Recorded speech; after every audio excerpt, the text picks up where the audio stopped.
워싱턴에서는 러시아의 우크라이나 전쟁 종식을 위한 협상에서 빠져나갈 구실을 뻔뻔하게 찾고 있는 가운데 볼로디미르 젤렌스키는 중동 순방에 나섰고 그 결과 우크라이나는 한 번에 세 곳의 새로운 군사 파트너를 얻었습니다. 우크라이나는 사우디아라비아, 아랍에미리트, 카타르와 공식적으로 세 건의 군사협정을 체결했습니다. 이 모든 국가들은 우크라이나의 군사기술을 제공받게 되며 그들 스스로도 우크라이나 방위산업뿐만 아니라 다양한 분야의 투자로 도움을 줄 예정입니다. 게다가 전 세계가 유가의 충격을 받고 헝가리와 슬로바키아가 우크라이나로의 디젤 공급을 차단하고 있는 동안 젤렌스키는 중동산 연료를 1년치 직접 공급받기로 합의했습니다. 하지만 세 나라 모두 역사적으로 러시아의 더 호의적인 국가로 여겨졌다는 점도 기억해야 합니다. 그리고 미국 대통령은 우크라이나의 지원이 별로 중요하지 않은 것처럼 보이게 하려고 적극적으로 노력하고 있으며 마치 자신이 이란과의 전쟁에서 젤렌스키의 도움이 필요하지 않은 것처럼 말하고 있습니다. 하지만 이 합의들은 많은 것을 바꿉니다. 다시 한번 말씀드리지만 이것들은 에미리트, 사우디아라비아, 카타르와 체결된 10년짜리 군사협정입니다. 자, 이제 자세히 살펴보겠습니다. 제 이름은 알렉세이 패치이고 함께 이 주제에 대해 이야기해봅시다.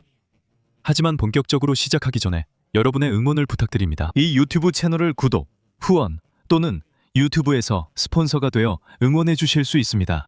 방법은 이 영상 설명란이나 화면에 보이는 QR코드를 통해 확인하실 수 있습니다. 방송이 끝난 후 이 정보가 중요하고 필요하다고 생각하신다면 이 채널을 금전적으로도 후원해 주실 수 있습니다.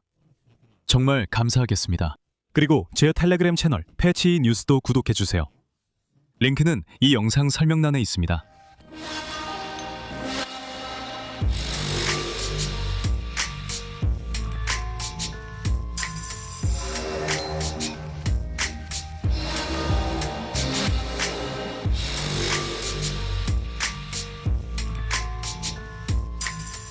자, 워싱턴의 도널드 트럼프 행정부가 이란과의 전면적인 군사 충돌에 점점 더 깊이 빠져드는 동안 키예프는 외교적 전격전을 펼치며 죄송하지만 도움을 요청하는 입장에서 세계에서 가장 부유한 군주국들에게 전략적 안보 제공국으로 변모하고 있습니다.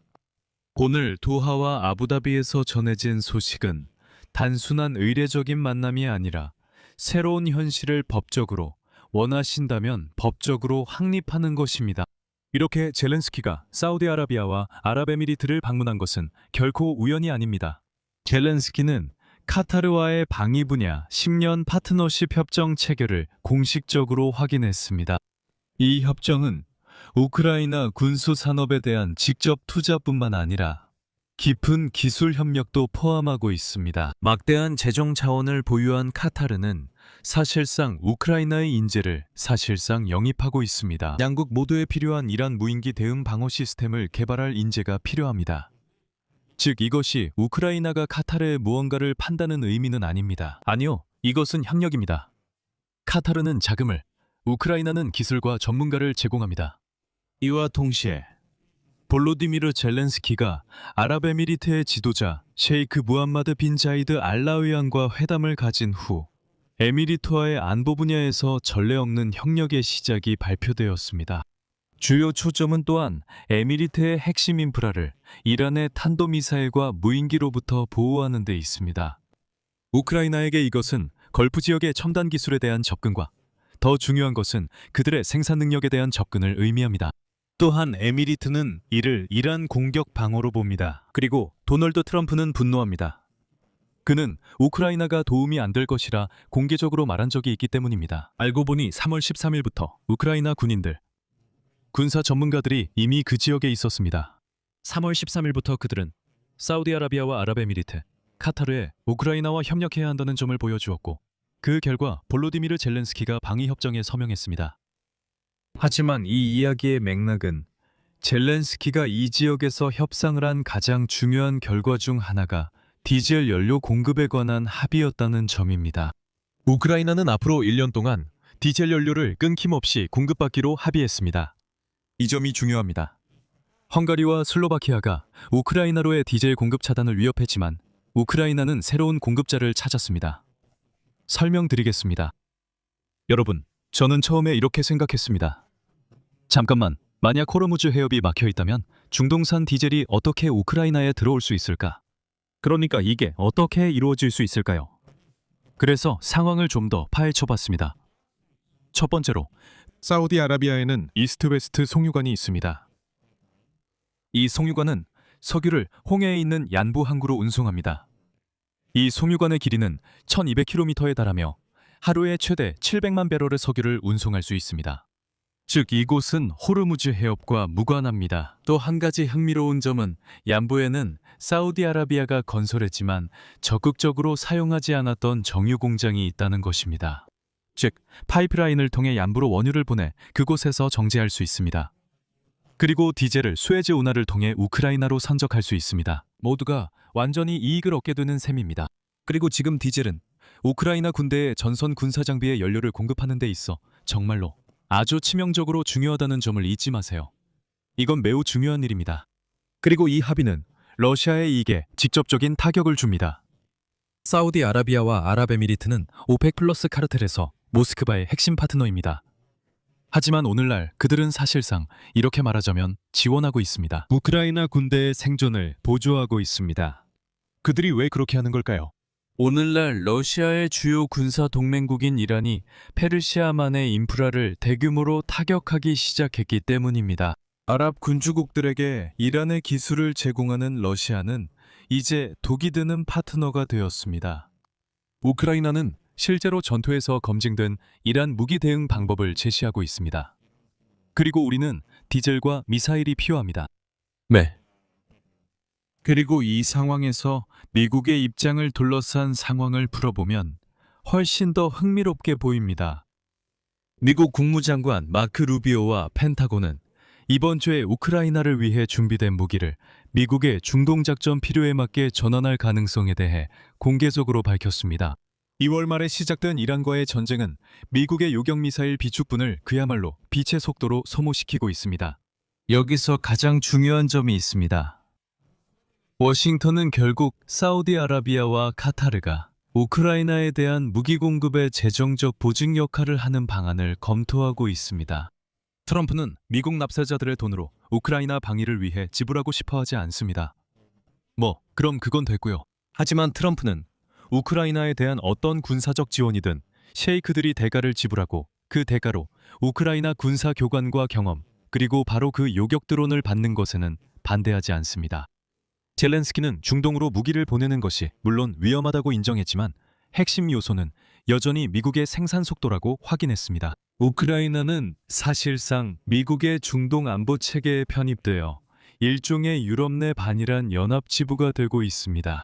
즉, 아시다시피 여기에는 일종의 상호 연대 책임이 있다고 할 수 있습니다. 하지만 또 한 가지 흥미로운 점이 있습니다. 사우디아라비아, 카타르, 그리고 아랍에미리트는 항상 자신들만의 이론을 가지고 있었고 2022년부터 시작된 전면전에서도 중립적인 입장을 유지해왔습니다. 하지만 최근 우크라이나와 밀접한 관계가 드러나고 있습니다. 사우디아라비아, 카타르, 그리고 아랍에미리트는 수십 년 동안 워싱턴과 모스크바 사이에서 균형을 잡아왔습니다. 하지만 2026년에 모스크바는 전략적인 실수를 저질렀습니다. 우크라이나를 공격하기 위한 샤헤드 드론과 미사일을 대가로 러시아는 이제 리야드, 도하, 아부다비의 생존을 위협하는 기술을 이란에 넘겼습니다. 그리고 여기서 중요한 점이 있습니다. 아랍 지도자들에게 우크라이나는 이제 단순히 도움이 필요한 공경에 처한 나라가 아닙니다. 그래서 같은 에미리트도 포로 교환 협상에 도움을 주고 인도적 지원도 어느 정도 했었습니다. 아닙니다. 이제 우크라이나는 그들에게 이른바 안보 제공국입니다. 즉, 북과 이 나라들의 안전이 우크라이나에 달렸다는 의미입니다. 우크라이나 군사 전문가들은 3월 13일부터 사우디아라비아와 아랍에미리트에서 근무하며 이란의 공격에 대비해 방공 시스템을 조정하는 데 도움을 주고 있습니다. 그리고 여기에서 젤렌스키의 인용문이 나옵니다. 우크라이나인들은 5년째 탄도미사일과 드론 등 같은 방식의 테러 공격에 맞서 싸우고 있습니다. 이는 이란 정권이 페르시아만 지역에 가하는 공격과 동일합니다. 우리는 생명을 위해 전문 지식을 나눌 준비가 되어 있습니다. 결국 이 파트너십은 최소한 3가지 이유에서 우크라이나에 이익이 된다고 저는 생각합니다. 첫째, 자금 지원입니다. 걸프 자금은 미국의 무기 공급을 보장할 수 있습니다. 두 번째는 지정학적 측면입니다. 우크라이나는 러시아와 아랍 국가들의 동맹에 쐐기를 받고 있습니다. 세 번째는 정당성 확보입니다. 우크라이나는 도널드 트럼프에게 아니면 미국 유권자에게 자신의 유용성을 입증하고 있습니다. 만약 우크라이나가 사우디아라비아를 돕는다면 그렇습니다. 우크라이나가 이란과의 전쟁을 돕는다면 트럼프가 우크라이나를 푸틴에게 넘기기 더 어려워집니다. 죄송하지만 이렇게 말할 수밖에 없어요. 결국 우크라이나는 카타르, 사우디아라비아, 아랍에미리트로부터 연료 비축분, 바로 그 디젤과 자국 군수 산업을 위한 재정 지원을 받게 됩니다. 그 대가로 우크라이나는 중동 전체에 대한 이란 위협 대응의 주요 전문 센터가 됩니다. 러시아는 어제까지 오펙 플러스 파트너였던 나라들과의 관계에서 곤란한 상황에 처합니다. 우크라이나는 일반적으로 우크라이나 군대를 무장시키고 연료를 공급합니다. 여기서 말을 줄이겠습니다. 여러분의 의견과 결론을 이 영상 아래 댓글로 남겨주세요. 채널 구독과 알림 설정, 그리고 좋아요도 잊지 마세요. 그리고 여러분, 이 유튜브 채널의 활동을 지원하고 싶으시다면 정말 감사하겠습니다. 이것은 후원, 유튜브 멤버십, 다양한 플랫폼의 유료 구독을 통해 하실 수 있습니다. 여러분께 편한 방법을 선택하시면 됩니다. 모든 링크는 아래에 있습니다. 계좌 정보는 영상 설명란에 있습니다. 오늘은 여기까지입니다. 건강 유의하세요. 모두 안녕히 계세요.